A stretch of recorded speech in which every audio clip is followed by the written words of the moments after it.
Class कक्षा 12 commerce विषय व्यवसाय अध्ययन का अध्याय 8 नियंत्रण, जिसका आज क्लास दूसरा है।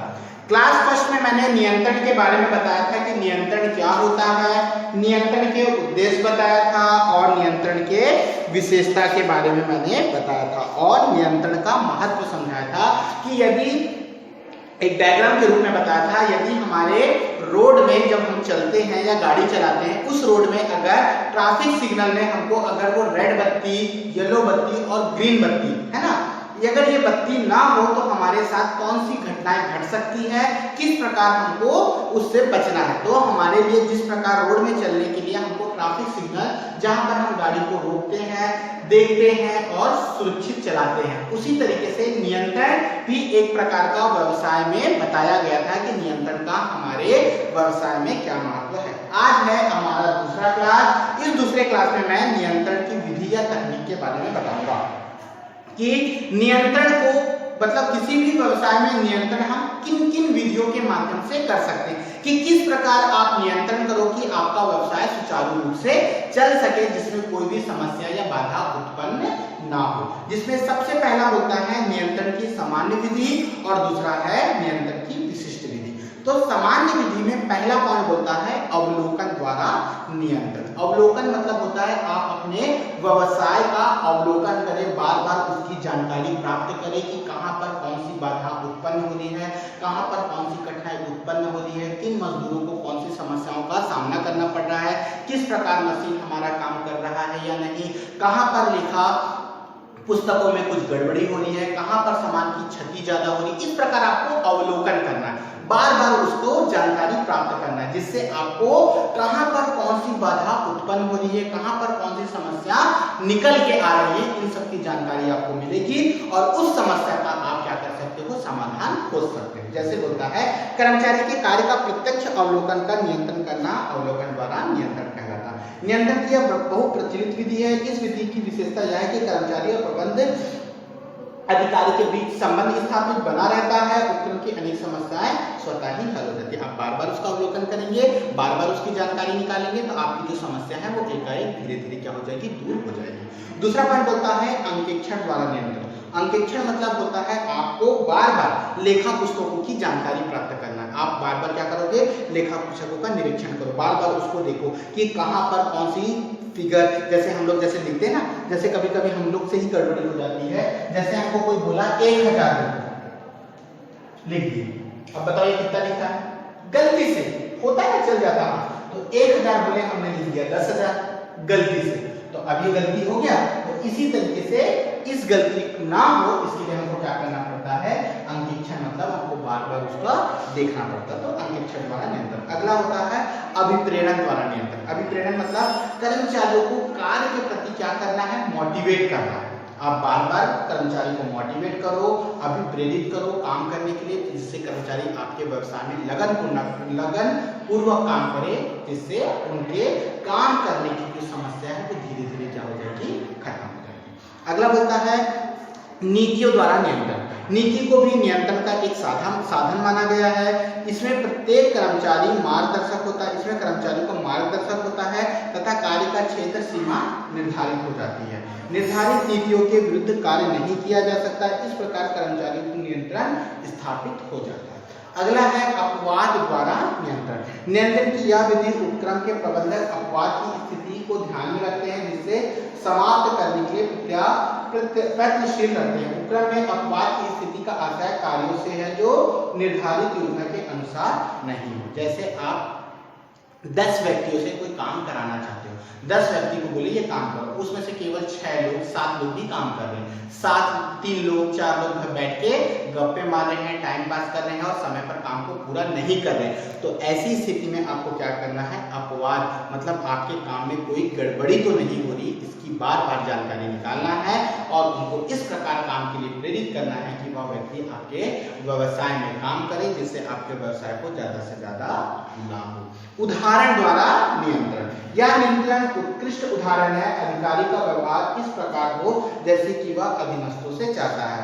प्रबंध द्वारा अपने कार्य एवं व्यवहार का आदर्श उदाहरण प्रस्तुत करे कि अधीनस्थ कर्मचारी भी उसी प्रकार व्यवहार करे। जैसे बोलते हैं ना, मालिक जिस प्रकार होगा तो उसके कर्मचारी भी वैसे होंगे। अगर मालिक काम करने वाला निष्ठा ईमानदार व्यक्ति होगा तो उसके कर्मचारी भी निष्ठावान और ईमानदार होंगे। अगर मालिक ही कामचोर होगा तो कर्मचारी कभी तरीके से काम नहीं करेंगे। अर्थात उनको अपना एक उदाहरण देना पड़ता है कर्मचारी को कि हाँ मैं अच्छा हूँ, मैं ईमानदार हूँ, मैं सही तरीके से काम करता हूँ, जिससे कर्मचारी आपको देखकर एक उदाहरण के रूप में आपसे सीखे और व्यवसाय को अच्छे से काम करे। अगला बोलता है अभिलेखों एवं प्रतिवेदनों द्वारा नियंत्रण, अधिकार क्षेत्र सीमा द्वारा नियंत्रण, अनुशासन कार्यवाही द्वारा नियंत्रण और लिखित निर्देश द्वारा नियंत्रण। लिखित निर्देश मतलब होता है जैसे आपको लगता है कि कर्मचारी समय पर काम नहीं कर रहे हैं, कर्मचारी कोई लापरवाही कर रहे हैं, अगर कोई समस्या उत्पन्न होती है तो आप उसको लिखित रूप में दो और उस समस्या का क्या करो, समाधान करो। दूसरा है विशिष्ट विधि द्वारा नियंत्रण। विशिष्ट मतलब हो गया जिसमें सबसे पहला नियंत्रण है बजट। बजट जैसे आपको कोई काम करना है तो काम करने के लिए एक बजट बना लो कि हमको इस काम करने पर कितना खर्च आएगा, कितना लागत लगेगा, कितने कर्मचारी लगेंगे, कितना व्यय करना पड़ेगा, कहाँ से हमको कहाँ से क्या सामान खरीदना पड़ेगा।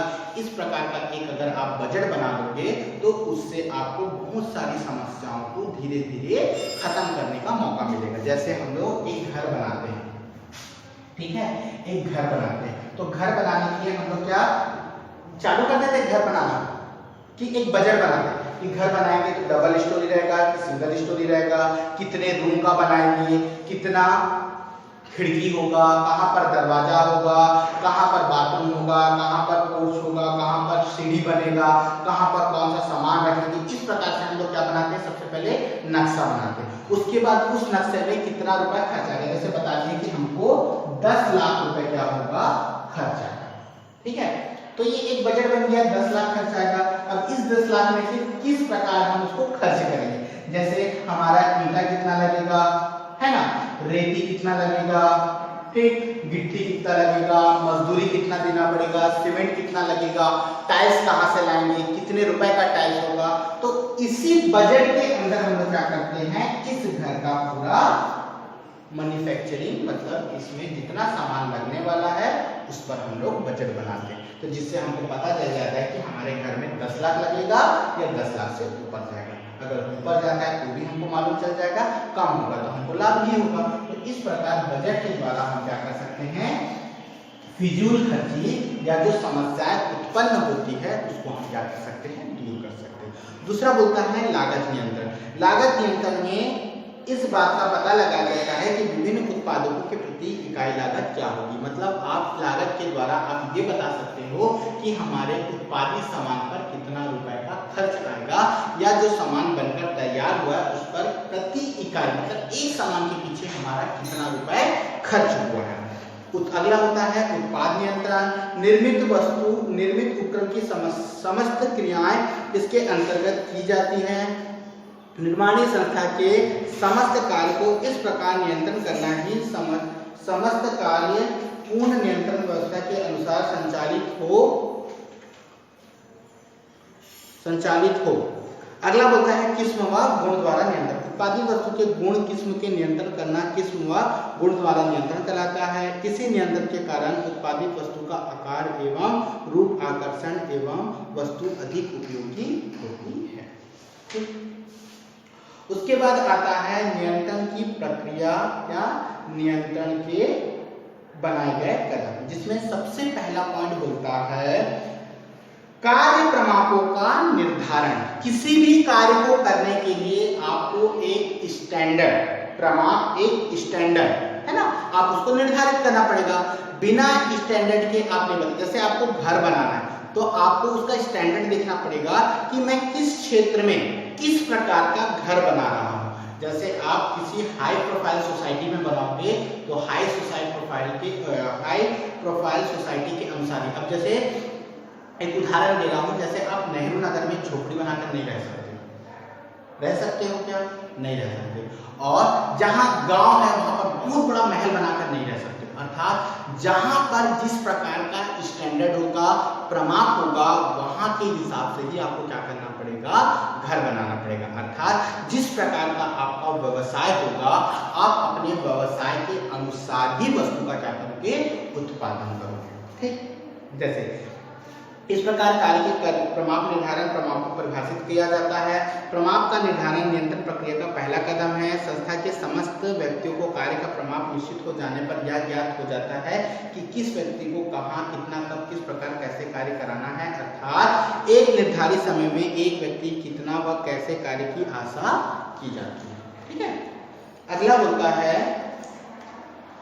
प्रमाप क्या है। प्रमाप के बारे में बताया कि प्रमाप होता क्या है। प्रमाप के लिए मानक शब्द भी का प्रयोग किया जाता है। किसी कार्य को प्रारंभ करने के पूर्व उससे संबंधित निम्न अवधारणा करना ही प्रमाप का निर्धारण कहा जाता है। जैसे किसी कार्य में कितनी सामग्री लगेगी, जैसे मैंने बताया ना एक उदाहरण घर के बारे में, कि आप पहले घर के बारे में एक बजट बना लो कि घर में हमारा कितना खर्च आएगा।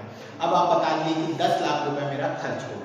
अब 10 लाख में आपको कितने रुपए का ईंटा पड़ेगा, रेती पड़ेगी, सीमेंट पड़ेगा, गिट्टी पड़ेगी, मजदूरी कितनी देनी पड़ेगी, मेरे घर में कौन कौन से स्थान पर कौन कौन से टाइल्स लगेंगे, पंखा कहाँ लगेगा, ट्यूबलाइट, मतलब हर एक चीज के बारे में आप क्या कर लो, बजट बना लो। ठीक, इस चीज को ध्यान रख के अब मैं जो पढ़ रहा हूँ उसको सुनेंगे। किसी भी कार्य के लिए कितनी सामग्री लगेगी, सामग्री का स्तर किस्म क्या होगा, मतलब उसकी क्वालिटी क्या होगी, श्रम का स्तर मात्रा क्या होगी, मतलब जो काम करने वाले मजदूर या श्रमिक होंगे उनको कितना मजदूरी देना पड़ेगा, एक निश्चित अवधि में कितना उत्पादन होगा, आप कितने समय में कितना उत्पादन कर सकते हो, कार्य हेतु क्या सुविधाएं एवं परिस्थितियां होगी, संपूर्ण उत्पादन में कितना व्यय होगा, निश्चित अवधि में विक्रय की मात्रा क्या होगी, विक्रय के लाभ की मात्रा क्या होगी आदि। ये सब एक प्रकार का मानक होता, मापन होता है ना, प्रमाप होता है। अगला होता है प्रमाप के प्रकार, जिसमें पहला बताया है भौतिक, मौद्रिक, मूर्त, अमूर्त, आयात और पूंजीगत। ठीक है, भौतिक, इसके अंतर्गत घंटा, प्रतिदिन, आप बता सकते हो कि मैं एक दिन में कितना उत्पादन करूंगा, एक सप्ताह में कितना उत्पादन करूंगा, एक महीने में कितना उत्पादन करूंगा, या एक घंटे में मेरा कितना सामान उत्पादित होता है, जिससे आप पूरे महीने भर का प्रमाप बना सकते हैं। एक घंटे में मैंने 10 वस्तु बनाई तो 8 घंटा अगर काम करते हैं तो कितना हो जाएगा, 80, मतलब एक दिन में मैं अगर 80 सामान बनाता हूँ तो एक महीने में कितना होगा। तो ये आप एक बार स्टैंडर्ड भौतिक मापन इसको बोला जाता है। मौद्रिक, मौद्रिक मतलब एक समय में मेरे को कितना पैसा खर्च हो रहा है, कितना लागत हो रहा है, इसके बारे में बता सकते हैं। मूर्त, इस मापन के अंतर्गत प्रति वस्तु लागत प्रति उत्पादन मात्रा का निर्धारण किया जाता है कि मैं एक दिन में कितना खर्च, मतलब सोच के बताओ कि एक दिन में आप कितना उत्पादन करोगे कि कितना खर्च होगा। मतलब एक सामान बनाने में मेरे को 50 रुपए लग रहा है, ये एक मूर्त है, किंतु वास्तव में कितना लग रहा है। ठीक, उसके बाद आता है आयात प्रमाप। इसके अंतर्गत विक्रय मूल्य से संबंधित मापदंड निर्धारित किए जाते हैं। जैसे किसी नगर में प्रति व्यक्ति बिक्री माप, किसी ट्रांसपोर्ट में कंपनी की प्रति व्यक्ति आय, किस निश्चित प्रति व्यक्ति आय निर्धारित होंगी। उसके बाद पूंजीगत प्रमाप, इस प्रमाप के अंतर्गत पूंजीगत व्यय का निर्धारण किया जाता है, जिसमें चल अनुपात, स्थायी संपत्ति, स्थायी दायित्व के अनुपात आदि निर्धारित किए जाते हैं। ठीक है, उसके बाद आता है आपका प्रभावी नियंत्रण व्यवस्था के आवश्यक घटक। ठीक, आवश्यक घटक पहला होता है प्रभावी नियंत्रण व्यवस्था के आवश्यक घटक, जिसमें आता है अनुपयुक्तता। पढ़ रहा हूं, सुनना। नियंत्रण की यह प्रणाली व्यवसाय संस्था की प्रकृति, कारोबार की मात्रा एवं उपलब्ध साधनों के अनुरूप ही होना चाहिए। साथ ही संगठन क्लेवर की आवश्यकता के अनुरूप ही होनी चाहिए। विभागीकरण व्यवस्था अपनाई जाती है तो नियंत्रण का भार विभागीय अध्यक्षों को सौंप दिया जाना चाहिए। जैसे आप नियंत्रण व्यवस्था को लागू करना चाहते हैं अपने व्यवसाय के लिए, तो मैंने बताया था कि हर एक कंपनी में, उपक्रम में हर प्रकार के विभाग बने होते हैं। हर एक विभाग का एक अधीक्षक होता है, अधिकारी होता है, जिसको उस पर उसका भार सौंप देना चाहिए। जिससे क्या होगा, अपने अपने विभाग का जो अधिकारी होगा अपने अपने विभाग को नियंत्रण करेगा और अपने अपने विभाग को सुचारू रूप से चलाएगा, जिससे किसी एक व्यक्ति पर संपूर्ण भार नहीं आएगा। दूसरा होता है विचलनों की जानकारी। कार्य निष्पादन हेतु प्रमाप तय करते रहते हैं, क्योंकि आपको किस प्रकार का कार्य करना है, हमको कितना खर्च आएगा, कितना लागत लगेगा, कितनी मजदूरी देनी पड़ेगी, अर्थात हमको एक प्रमाप निर्धारित किए। तो प्रमाप में होने वाले विचलन कि क्या हमने जो निर्धारित किया है प्रमाप उससे ज्यादा खर्च होगा या कम खर्च होगा, लागत कम लगेगा ज्यादा लगेगा, मजदूरी कम होगी ज्यादा होगी, ये विचलन बदलते रहता है, इसी को बोलता है। तो दोनों के अंतर विचलनों में ना केवल जानकारी होनी चाहिए वरन जानकारी संबंधी प्रेषित करने की व्यवस्था भी होनी चाहिए। अगला बोलता है संपूर्ण बिंदुओं पर विचार। आप जो स्टैंडर्ड बनाए हो, आप जो प्रमाप बनाए हो, खर्च से संबंधित, लागत से संबंधित, मजदूरी से संबंधित, क्वालिटी से संबंधित, उस पर आपको विचार करना है कि क्या मैंने जो सही चीज बनाया है या जिस चीज के बारे में मैंने सोचा है क्या वह सही है या गलत। इस पर बार बार आपको क्या करना पड़ेगा, विचार करना पड़ेगा। उसके बाद आता है लोच से। आपके जो प्रमाप या जो आपके नियंत्रण की जो व्यवस्था होगी उसको आप लोच बनाओ कि समय अनुकूल, समय के अनुकूल आप उसको क्या कर सको, परिवर्तन कर सको। जैसे एक उदाहरण दे रहा हूँ, क्लास में भांति के बच्चे होते हैं, हर का दिमाग अलग अलग होता है। क्या हर बच्चे को आप मार पीट के ठीक कर सकते हो? नहीं। किसी को आप प्रेम से समझाओगे तो वो काम करने लगेगा, पढ़ाई अच्छे से करने लगेगा, या किसी को डांट फटकार के अगर पढ़ाई कराओगे तो पढ़ाई, मतलब हर एक प्रकार का हर एक चीज क्या होना चाहिए, बदलते रहना चाहिए, इसी को बोलता है लोच। उसके बाद सरल एवं सुगम, ये तो पता है कि नियंत्रण का जो वो होता है बेटा ये सरल एवं सुगम होता है। उसके बाद होता है मितव्ययिता। मितव्ययिता का मतलब होता है नियंत्रण व्यवस्था आपकी ऐसी होनी चाहिए जिसमें खर्च कम हो, है ना, या ऐसी व्यवस्था अपनाई जिसमें लागत, है ना, कम लगे। अगला बोलता है नई तकनीक। आपको क्या करना चाहिए, चार्ट, मैनुअल, बजट जैसे पुरानी तकनीकों के आधार पर कंप्यूटर जैसी आधुनिक तकनीकों का प्रयोग करना चाहिए। जैसे हम लोग नियंत्रण व्यवस्था को हम लोग पहले क्या करते थे, लिखित रूप में करते थे, है ना, पहले हम लोग बोलते थे, डांट फटकार के, किंतु आज अगर डांट फटकार के किसी श्रमिकों से काम करवाओ तो वो दूसरे दिन काम में आना बंद कर देगा, भाग जाएगा, बोलेगा मैं काम नहीं करता, ये मेरा मालिक मानता है। तो आज ऐसी स्थिति नहीं होनी चाहिए कि आप उसको इस प्रकार से नियंत्रण करो कि वो आपके व्यवसाय में सालों साल लंबे समय तक काम करे और काम सही तरीके से करे, इस प्रकार उस पर नियंत्रण करना चाहिए। अब लास्ट आता है आपका नियंत्रण की सीमाएं। लास्ट टॉपिक है नियंत्रण की सीमाएं, जिसको हम लोग हानि भी बोलते हैं कि नियंत्रण की क्या क्या सीमाएं। पहला, नियंत्रण केवल आंतरिक होना चाहिए, बाह्य। जैसे आपके कर्मचारी आपके व्यवसाय में काम कर रहे हैं तो आप उन पर नियंत्रण केवल व्यवसाय तक ही सीमित रखोगे। आप बाहर जाकर उसको बोल नहीं सकते कि आप ऐसा नहीं करोगे, उसका पर्सनल लाइफ है, आप वो कुछ भी करें, किंतु आपके व्यवसाय में आंतरिक होना चाहिए उस पर नियंत्रण। जैसे पढ़ रहा हूँ, सुनना। नियंत्रण का अर्थ कार्य केवल आंतरिक हो सकता है, अर्थात अपने अधिकार क्षेत्र संगठन के अंतर विभिन्न क्रियाओं पर नियंत्रण किया जाना। बाह्य क्रिया व कार्यों पर नियंत्रण नहीं किया जा सकता, जैसे कोई संगठन, संस्था, सरकारी नीति नियम, ग्राहकों की रुचि, प्रवृत्ति, मौसम आदि पर नियंत्रण नहीं कर सकते। आप मौसम पर नियंत्रण कर सकते हो क्योंकि मौसम बदला है, एकाएक कभी ठंडी पड़ जा रहा है, कभी गर्म पड़ जा रहा है ना, तो इस पर नियंत्रण नहीं किया जा सकता। दूसरा बोलता है प्रमापों के निर्धारण में कठिनाई। आप सही प्रमाप निर्धारित नहीं कर सकते। जैसे मैंने बताया कि घर बनाने के लिए मुझे 10 लाख का खर्चा आता है, ये एक अनुमानित है, किंतु आप बोल सकते कि वास्तविक में ही 10 लाख लगेगा, हो सकता है 10 की जगह में 15 लग जाए, तो वास्तविक आप प्रमाप नहीं बता सकते। अगला बोलता है वैश्विक। आप ये नहीं बता सकते कि एकाएक आपके जो खर्च कर रहे हो वो सही है या गलत। जैसे हम लोग खर्च करते हैं, कहीं पर सोच के रखें हाँ यार इतना रुपए खर्च होगा, चलो चलते हैं, हो सकता है वहां पर एकाएक खर्च बढ़ जाए, ठीक।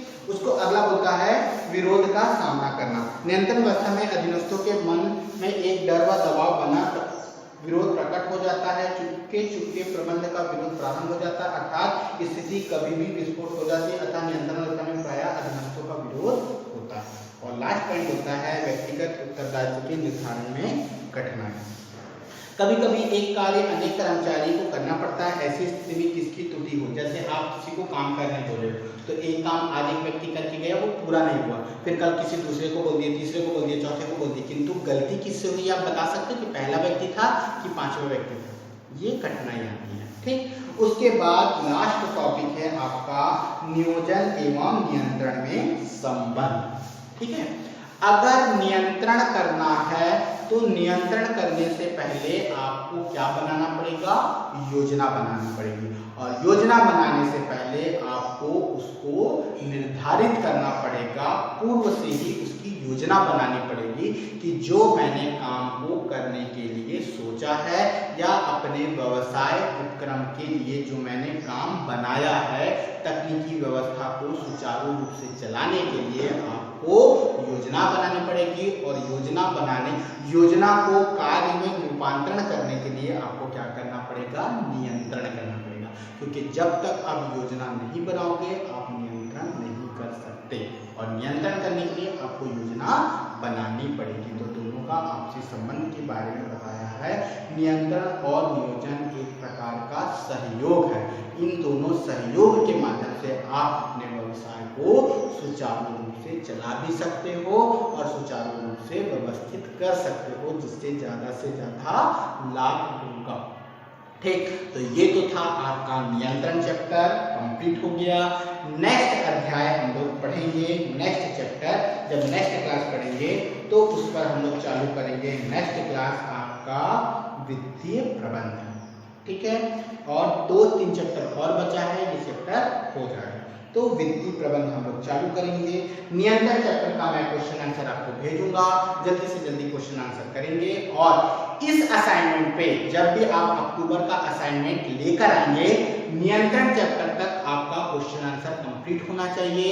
व्यवसाय में पूरा नियंत्रण चैप्टर तक मैंने जितने क्वेश्चन आंसर करवाए हैं आपकी पूरी कॉपी में होनी चाहिए। दूसरा, आप जब भी असाइनमेंट जमा करने आएंगे आपकी फेयर कॉपी कंपलसरी होनी चाहिए। बिना फेयर कॉपी के मैं असाइनमेंट नहीं, क्लियर है? तो ये सब छोटी छोटी सूचनाएं, ये सब जानकारी है।